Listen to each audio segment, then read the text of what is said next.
Hey everyone, and welcome back to your VRED Expert YouTube channel. In this video I'd like to talk about a feature that was recently released with VRED 2022.1 called separate illumination. This feature allows you to define individual light sources or incandescence materials that act as a light source and bake them into a separate light map that can be controlled afterwards. This means you can now use the real-time IBL lighting from your environment and switch the environment at any time, the baked ambient occlusion or baked shadows that provide more depth into your scene, plus the baked separate light sources that can be turned on and off or change the intensity or color value in OpenGL real-time. So first of all, let's have a look into the different modules that are affected by that new feature. And the first one is the Bake and Light Shadow module. So there's a new option in here called Enable Separate Illumination, and it is possible to combine that channel with an ambient occlusion or shadows if you still want to switch the environment afterwards in your real-time scene, but you could also enable this option in combination with light and shadows, which means it's doing a full GI bake that bakes your environment lighting and shadowing into your scene, and on top of that it bakes the separate illumination as a separate channel. And when we now select the part, like here the door panel, and go to the Advanced tab, you can see that there are now 3 tabs in here in the light map tab, which is your shadow, and we can have a look at that when we go to visualization and show the ambient occlusion rendering. So this is my ambient occlusion channel, or shadow in that case. Then there is a base illumination. There's nothing in here yet because I baked shadows or ambient occlusion. If I would bake with light and shadows, we would see something in here as well. And then we have our separate illumination channel, and this is basically the light map for the light sources that were defined as a separate illumination channel. And we can have a look at that when we go to the pre-computed illumination rendering, and here you can see just the individual light sources I have defined for that light map. So there's no ambient occlusion in here, it's just the light, and in addition to my shadow we get the look we see in the realistic rendering. So you have seen it's blue in my rendering, but it's white in the separate illumination channel, so the texture is basically white, and this is because I have baked a white light into my scene, because I am able to control the color and the intensity afterwards and multiply a color to my white light. So where do I define these individual light sources that should be baked into that separate illumination channel? So in every light source you create in the light editor, there is also a checkbox for bake as separate illumination. So then this light is not baked into any other channel, just into that separate illumination channel if you have activated that in the bake light and shadow module. But it can also be found in the materials. So if you have an incandescence material that acts as a light source, so it's necessary to activate the use as light source as well. So VRED knows this is not just a self-illuminating material, this is a real geometry light. And here is the bake as separate illumination checkbox as well. And I have assigned that material to some geometry that is underneath the door panel here and also on the dashboard. So I have that geometry band with that material that distributes light into my scene. And last but not least, in the visualization menu under Bake Render Options, we have that dialog here that allows me to enable and disable the individual light maps you have seen. So here's my ambient occlusion shadow, the base illumination channel is empty, and here I can activate or deactivate that separate illumination channel in the light map. And in addition to that, there's also a separate illumination option that opens a new dialog box that allows me to control the intensity. If I would set that down to 0, it's obviously off. And also the color after my bake was done. So I'm able to change it at any time, can change the intensity and have a completely different look for my lights in the scene. In addition to that, there's a Python API for exactly that window that allows me to control with a few simple commands the intensity and also the color value via script. And I can put that into a variant set that allows me to build some variant sets out of that one single light map. Alright, so now let me show you how to set up your file to bake what you have previously seen. I just picked the interior. The exterior is calculated with an ambient occlusion, but for my interior I have grouped that up already. I want to bake my ambient light into it. And first of all, I will set up my light sources in here.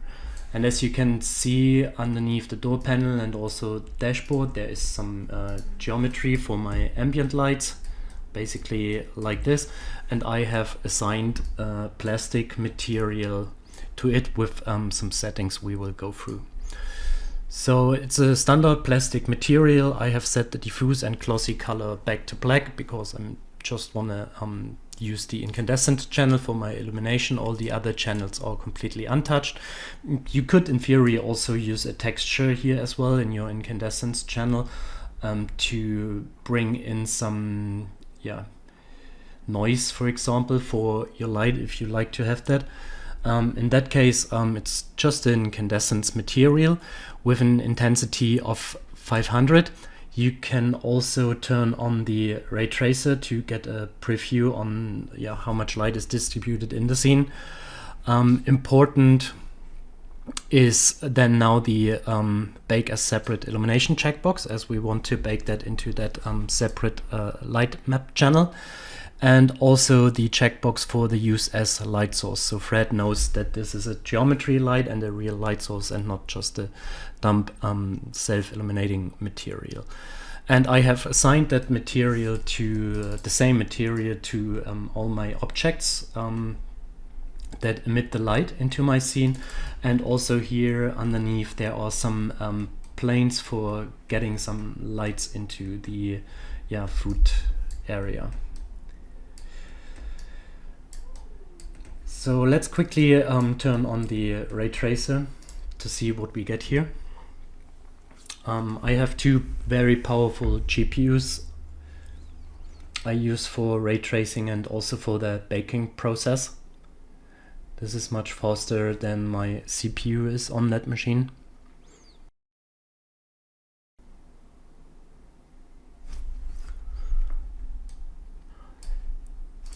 Let's turn on the downscaling that we can navigate a little bit better. Yes, and this is now basically the light emitted into my scene, right? So if I would turn on the anti-aliasing, and I can also in addition turn on my denoiser.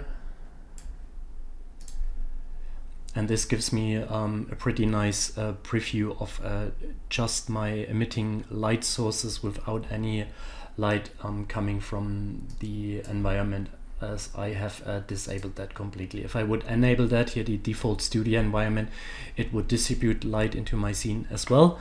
That's totally fine. We see where it's going, but I think the look is much closer to what the baked results will look like if the environment is turned off in that case.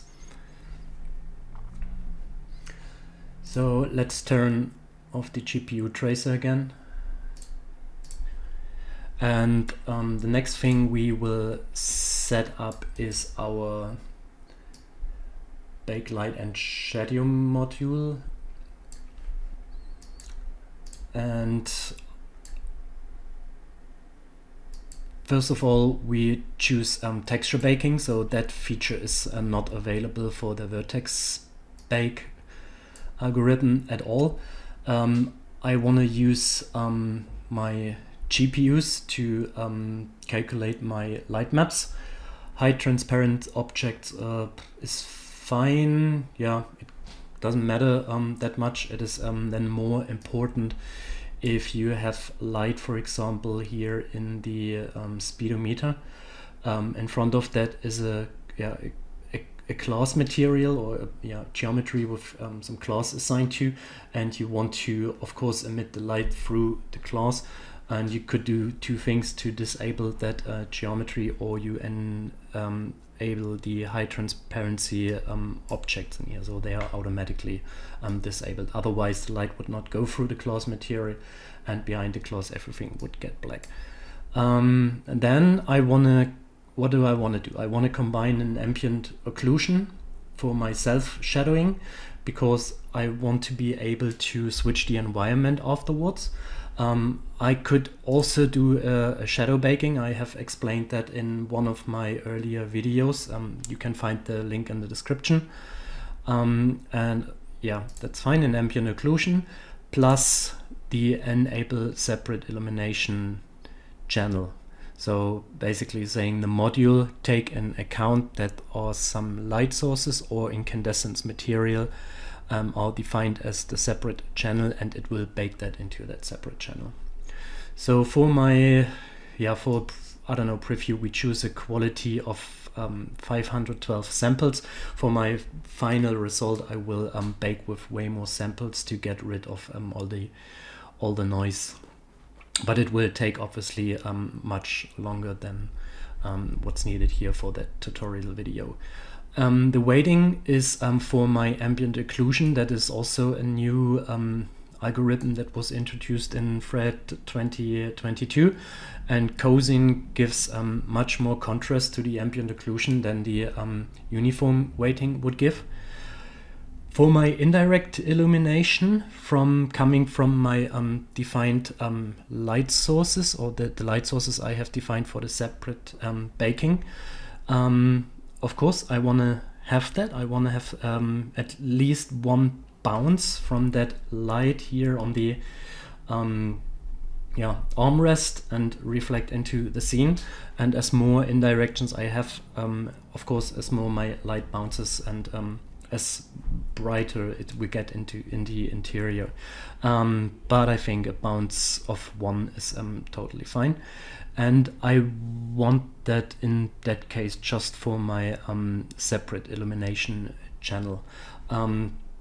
This option makes more sense if you bake light and shadows. So basically taking the light from the environment, bake that into your model, and in addition to that some light sources that are defined in the separate illumination channel. At the end of the video I will show an example what that means and how this looks like. And all the rest is fine. I don't need color bleeding here, and I don't want to use the override material. The share light maps for clones I have to deactivate, because my left and right door is mirrored in the scene, so it's a clone geometry, but I want to have their individual light maps. So it could be that the light maps on the left door looks completely different to the right door, and therefore I have to disable that. Otherwise both doors would get the same light map. Denoising sounds good. Not sure if we need it for my final result, probably, and as an existing resolution not. And here it gets interesting. I want to calculate a dynamic resolution for my light maps, as my objects are all have a different size. And also for preview purpose, I changed that value to 500. 1000 pixel per meter means that I have 1 pixel per millimeter, which is fine for the end result, and I get very good details. And the shadowing for demo purpose, I think 500 is totally fine, which means I have 1 pixel for 5 millimeters at the end. I have calculated, or I have prepared my UVs in that scene already for each geometry. We can quickly open the UV editor and have a look into it, how they look like. So let's choose lightmap and let's select a few objects. So this is the lightmap, that object and that object. So you can see they are UVs are already prepared, and I have manually cut them to use the maximum UV space available to get much as possible pixels for the objects. So from a setup point of view, I think that's it. So I can now turn on my environment and also turn on my exterior again and select my interior. This is where I want to calculate the light map for, and then we go back to the bake light and shadow module. Just double checking if all the settings are correct and if the right geometry is selected. It is actually, and then we can press calculate all.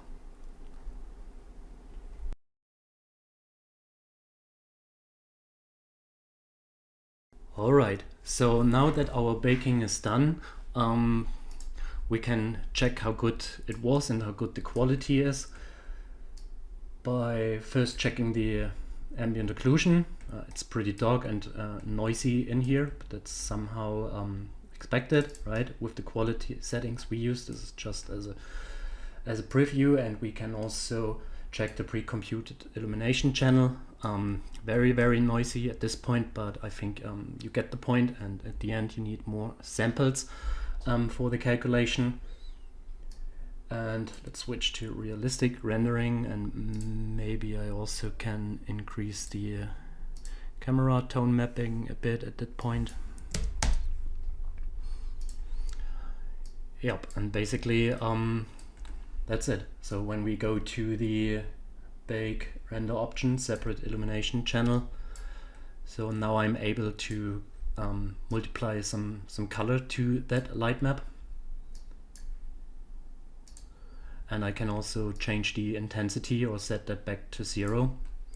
So it's pretty dark in here, but with the lights enabled I can adjust that to my needs. And with the variant sets in addition, that trigger the intensity and also the separate bake color, I'm able to build some variants. So now if I would be happy with the result, I would start the baking again with more samples, and maybe something like this or even higher. And I think for the example I showed you earlier, I used 4069 samples. Setting up the interior ambient light was a pretty easy task by creating an incandescence material and define it as a light source and bake it into a separate illumination channel. But we can do even more complex simulation in VRED and bake the results into such a light map that can be controlled afterwards. And what we have here is a sneak peek on one of my next videos where I will explain how to set up some light guides. And what we see here is a class optical light guide element with an LED underneath, and the light bounces inside and creates some nice caustic on the surrounding geometry. And we have baked the distribution of the light into a light map here. So looking into the bake light and shadow module, if I select the background here, you can see this is the light map it has created. And if I change my geometry, there's a second light map that was created, and you can see that the difference in the geometry generates some completely different caustics. So I run the simulation and bake the results. And same here, we can go to the visualization tab, bake render options, and control our baking afterwards in intensity and also in the color. The last example I'd like to show you is why you probably want to bake light and shadow in addition with the enable separate illumination. So in this scene we have basically only indirect light coming from the environment outside, which gives the base illumination to my scene, some nice shadowing and a lot of indirects in here. And in addition, we have our two light sources or three light sources on the wall and here on the left, on the right. I can turn on and off afterwards, and also, like we did on the other examples, I can control the intensity and also the color after the bake. So if we look into the light map of the wall, for example, we can see that we have some shadow in here, that we have our base illumination, so basically the indirect light coming from the environment in the scene, and in addition we have our three light sources here in that room. We can turn on and off and control afterwards. So that's it from my side. That was a pretty long and intense video. I hope you still liked it and found the information helpful. Let me know what else you would like to see on this channel in the comments, and don't forget to subscribe to stay tuned for more information on Autodesk VRED. Bye!